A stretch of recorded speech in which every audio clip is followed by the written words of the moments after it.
స్నేహం మనిషిని నిలబెట్టేది, పడగొట్టేది అదే.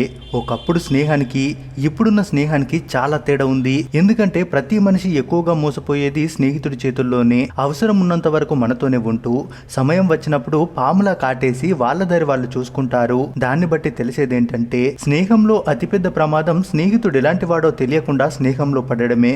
మనిషి జీవితంలో ఎక్కువ కష్టాలకు కారణం అతడి స్నేహితులే అంటే మీలో చాలా మంది ఒప్పుకుంటారు. అదే సందర్భంలో మనిషిని కష్టాల నుంచి బయటపడేసేది, అతనిలోని మంచి లక్షణాలను ఎత్తి చూపి ప్రోత్సహించేది కూడా స్నేహితులే. కాబట్టి మంచి స్నేహితుడిని మించిన వరం మరొకటి ఉండదు, చెడ్డ స్నేహితుడిని మించిన శాపం మరొకటి ఉండదు. అందుకు ఉదాహరణే ఈ స్టోరీ. స్నేహితుల దగ్గర డబ్బులు తీసుకుని అప్పుల పాలు చేసి వాళ్ళ చావుకి ఓ రకంగా కారణమవుతున్న స్నేహితులున్న ఈ రోజుల్లో హాస్పిటల్లో ప్రాణాలతో కొట్టుమిట్టాడుతున్న ఓ స్నేహితుడి కోసం ఆ ఊరంతా ఒక్కటైంది.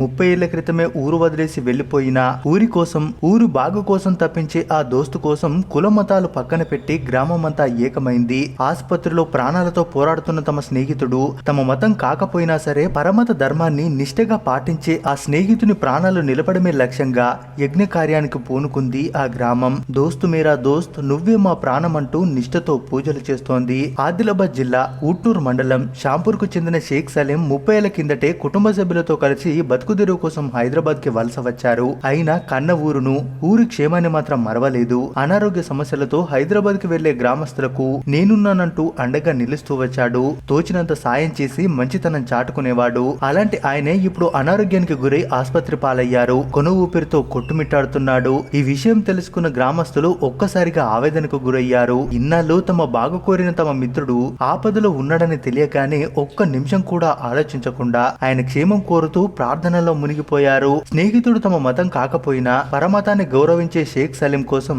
హిందూ మిత్రులంతా కలిసి యజ్ఞ కార్యక్రమానికి పూనుకున్నారు. తమ స్నేహితుడు క్షేమంగా తిరిగి రావాలని ముక్కోటి దేవతలకు హోమం నిర్వహించారు. షాంపూర్ కు చెందిన సలీం మిత్రులు మత సామరస్యాన్ని పాటించి మిత్రుడి ఫ్లెక్సీతో పూజా కార్యక్రమాలు నిర్వహిస్తూ ఆదర్శంగా నిలిచారు. దశాబ్దాల కిందటే గ్రామాన్ని విడిచి వెళ్లిన సొంతూరుపై అభిమానాన్ని వదులుకోలేని తమ మిత్రుడు సలీం కోసం ఈ మాత్రం చేయకపోతే ఎలా అన్నది ఆ గ్రామస్తుల మాట. ప్రస్తుతం సలీం హైదరాబాద్ కూకట్పల్లిలోని ఓ ప్రైవేట్ హాస్పిటల్లో ల్యాబ్ టెక్నీషియన్ గా పనిచేస్తున్నారు. తమ ఊరు నుంచి హైదరాబాద్ కు ఎవరు వెళ్లినా సరే తమ ఇంట్లోనే బస భోజనం ఏర్పాటు చేస్తూ వచ్చారు. ముఖ్యంగా అనారోగ్యంతో వచ్చే షాంపూర్ వాసులను సలీం తమ ఇంట్లోనే ఉంచుకొని అన్ని తానే సాయం చేస్తూ వచ్చేవాడు. అటువంటి సలీం ను ఇలా ఆపదలో ఒంటరిగా వదిలేస్తామా అని చెప్తున్నారు షాంపూర్ వాసులు.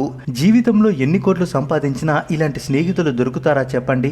అందుకే మిత్రత్వం గురించి ఓ ఆంగ్ల కవి ఇలా అంటాడు: మిత్రమా నన్ను పిలువు, ఏదైనా ఒక రోజు నీకు గట్టిగా ఏడవాలనిపిస్తే మిత్రమా నన్ను పిలువు, నిన్ను నవ్విస్తానని చెప్పలేను గాని నీకు తోడుగా నేను ఏడుస్తా.